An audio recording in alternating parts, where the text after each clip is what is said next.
दूसरी बार 2019 में विधायक बने, सरकार के स्पोक्स पर्सन भी रहे और पार्टी की कई जिम्मेवारी इन्होंने संभाली है। ऐसे व्यक्ति को पार्टी ने अध्यक्ष की जिम्मेवारी दी है। मैं सोचता हूं उनके नेतृत्व में पार्टी जैसे आगे फल फूल और आगे बढ़ रही थी, उनके नेतृत्व में पार्टी आगे बढ़ रही है। एक पर्व आज समाप्त हुआ, संगठन का पर्व प्रदेश अध्यक्ष के साथ अरुणाचल प्रदेश में समाप्त हुआ। इसके बाद राष्ट्रीय अध्यक्ष का चुनाव होना है, तो उसमें हमको नॉमिनेशन भर्ती करके उनके संग जिनको भी पार्टी बताएगी भेजना है।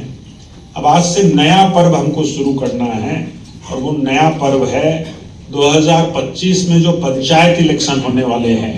उस पंचायत इलेक्शन का तैयारी हमको आज से ही शुरू कर देना है।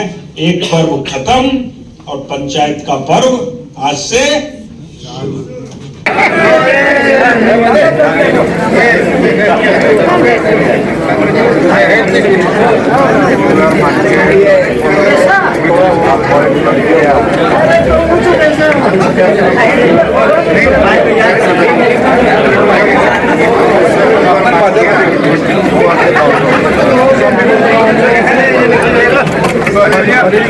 बंधु, आप सबको मालूम है कि भारतीय जनता पार्टी की संगठन पर्व देश भर में चल रहा है और उसी कार्यक्रम का आधारित मुझे राष्ट्रीय समिति ने अरुणाचल प्रदेश भेजा और अरुणाचल प्रदेश के सभी हमारे बीजेपी की कार्यकर्ता के साथ बातचीत करके प्रदेश अध्यक्ष चुनने के लिए मुझे निर्देश दी और साथ साथ में नेशनल काउंसिल मेंबर भी चुनने के लिए हमें निर्देश दी। राष्ट्रीय समिति के निर्देश को निष्ठापूर्वक पालन करते हुए और प्रदेश अध्यक्ष, नई प्रदेश अध्यक्ष अरुणाचल प्रदेश बीजेपी के लिए हमने सभी हमारे कार्यकर्ता, स्टेट काउंसिल हो, जिले के हमारे अध्यक्ष हो, जब भी हमारी स्टेक होल्डर जो बीजेपी की है, सभी का साथ बातचीत करके हमें अगले कार्यकाल के लिए अरुणाचल प्रदेश बीजेपी के लिए श्री कालिंग मायोंग को अध्यक्ष के रूप में चुना गया है और साथ साथ में नेशनल काउंसिल मेंबर 3 चुने गए हैं। इनमें से श्रीमती यालम टागा बुडांग, सेकेंड है टागिन सिगा और तीसरा है कामरांग टिशिया। तो इसी प्रकार हमारी जो चुनाव की जो कार्यक्रम, जो प्रक्रिया सफल पूर्वक समाप्त हुई। आज मुझे अच्छा लगा क्योंकि भारतीय जनता पार्टी दुनिया की सबसे बड़ी पार्टी होने के नाते जिस निष्ठापूर्वक देश सेवा कर रहा है राष्ट्र भक्ति से, मुझे लगता है आज इसी के कारण देश को विकास की दिशा पर गति मिली है और माननीय प्रधानमंत्री नरेंद्र मोदी जी की नेतृत्व में आज भारत दुनिया का एक प्रमुख शक्तिशाली देश बन चुका है और हिंदुस्तान का, भारत का जो इन्फ्लुएंस सारी दुनिया में आज इसकी साबित हुई है। तो मोदी जी के नेतृत्व में भारत का अलग अलग प्रदेश का साथ नॉर्थ ईस्ट भी विशेष रूप से विकास की रास्ते पर तेज से चलने लगा है। अरुणाचल प्रदेश नॉर्थ ईस्ट की एक बड़े खूबसूरत प्रदेश है, संभावना, शक्ति, संपदाओं से भरा हुआ ये अरुणाचल प्रदेश। ये प्रदेश पिछले 10 साल में कनेक्टिविटी, कम्युनिकेशन के सिलसिले में हो, एग्रीकल्चर इंस्टीट्यूशन के सिलसिले में हो, कल्चर हो, स्पोर्ट्स हो, एग्रीकल्चर हो, in all the sector of human activities and in the sector of tourism even, this particular state is prospering in a very faster mood. हमारी अरुणाचल प्रदेश के लोकप्रिय मुख्यमंत्री पेमा खांडू जी के नेतृत्व में आज अरुणाचल प्रदेश देश का टॉप 10 स्टेट से एक बनने जा रहा है और भारत को आत्मनिर्भर भारत बनाने के सिलसिले में भी अगले दिनों में अरुणाचल प्रदेश एक बहुत महत्वपूर्ण भूमिका लेने जा रहा है। तो इसलिए मुझे यहाँ आकर मैंने जो माहौल देखा, हमारे बीजेपी कार्यकर्ता ने भी आम जनताओं का साथ रिश्ता बना के आम जनताओं को समर्पित भावनाओं से सेवा करने के लिए जो भी कदम उठाया, ये सराहनीय है। तो मुझे लगता है कि ये प्रदेश निश्चित रूप से अगले दिनों में मोदी जी के नेतृत्व में और भी आगे बढ़ेगा और हमारे प्रदेश में जो संभावना है उसको उजागर करने के लिए पेमा खांडू के नेतृत्व में निश्चित रूप से सफलता प्राप्त करेंगे। और हमारे जो स्टेट प्रेसिडेंट चुने गए हैं, हमारे कलिंग मयांग जी, वो बड़े काबिल नेता है। उन्होंने अलग अलग पद में पिछले दिनों में पार्टी के लिए निष्ठापूर्वक काम की है। और हमारे वाघे जी जो हमारे आउटगोइंग प्रेसिडेंट है, उन्होंने भी अपने कार्यकाल में बहुत उन्होंने हमारे पार्टी के कार्यकर्ता को मनोबल बढ़ाया और उनकी साथ मिलकर दूसरी बार सरकार बनाने के सिलसिले में काफी महत्वपूर्ण योगदान दिए है। और हमारी इस सारी प्रक्रिया में हमारे स्टेट आउटगोइंग प्रेसिडेंट वाघे जी और हमारे अरुणाचल प्रदेश के प्रभारी और असम के मंत्री हमारे अशोक सिंघाल जी और साथ में हमारे अरुणाचल प्रदेश के लोकप्रिय मुख्यमंत्री पेमा खांडू जी और DCM सोनामेन जी, सब लोगों ने साथ मिलकर सभी का साथ बातचीत करके हम लोगों ने सारे कार्यक्रम को सफलपूर्वक समाप्त किया। सबसे पहले मैं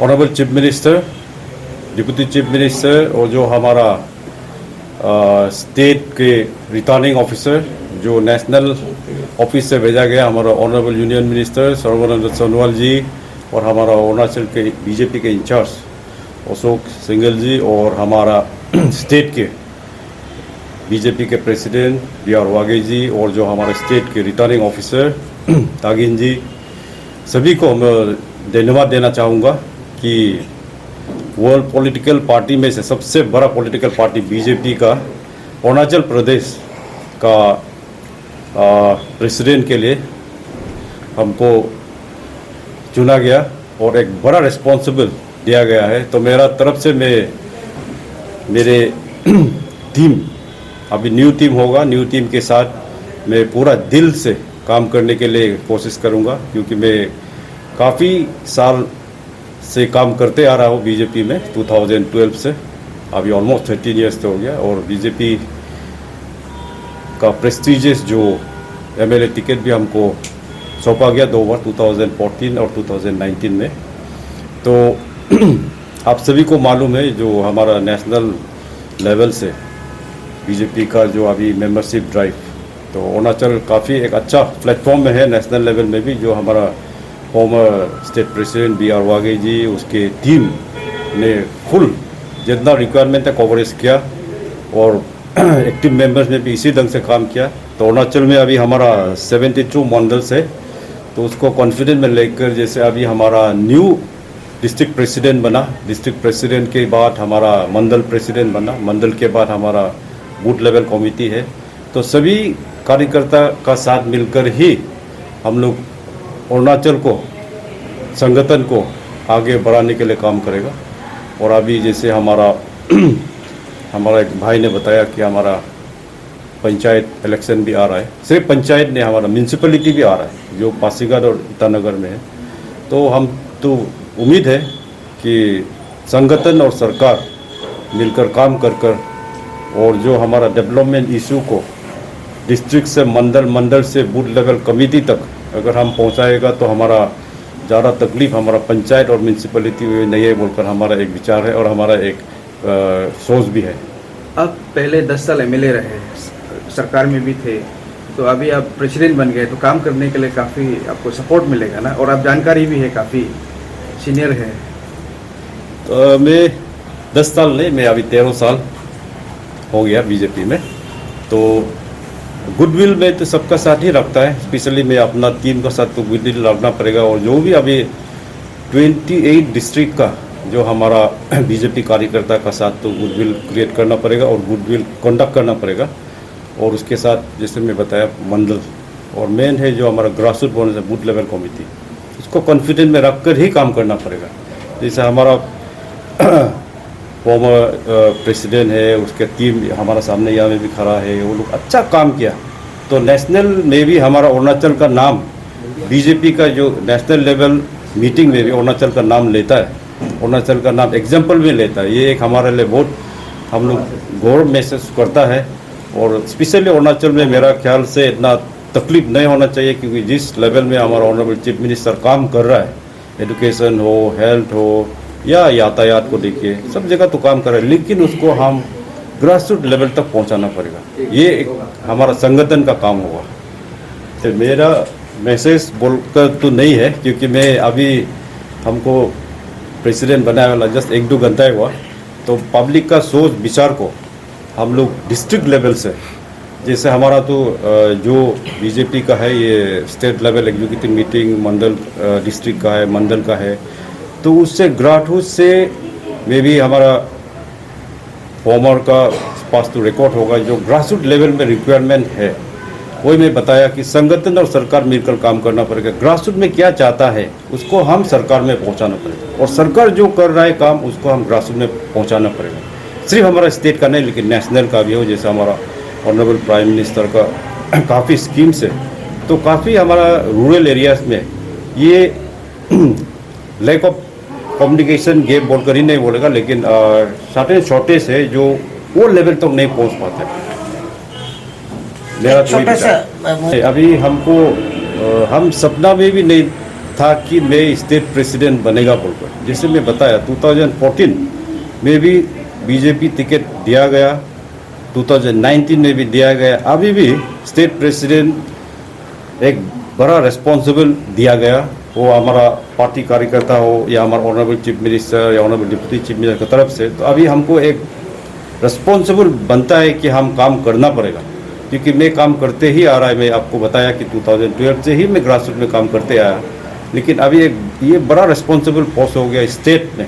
मैं तो डिस्ट्रिक्ट में था पहले, अभी स्टेट में तो हमारा अपना जो एक्सपीरियंस हमारा यहाँ का स्टेट ऑफिस बिहार है उसका साथ भी हम गाइडेंस लेना पड़ेगा, हमारा फॉर्मर प्रेसिडेंट का साथ भी, और फॉर्मर सिर्फ एमएलएस नहीं, जैसे हमारा काफ़ी जेडपीएम भी है, काउंसिलर्स भी है, इवन ग्राम पंचायत मेंबर भी है, तो उनको भी तो हम लोग कॉन्फिडेंस में लेकर ही करना पड़ेगा।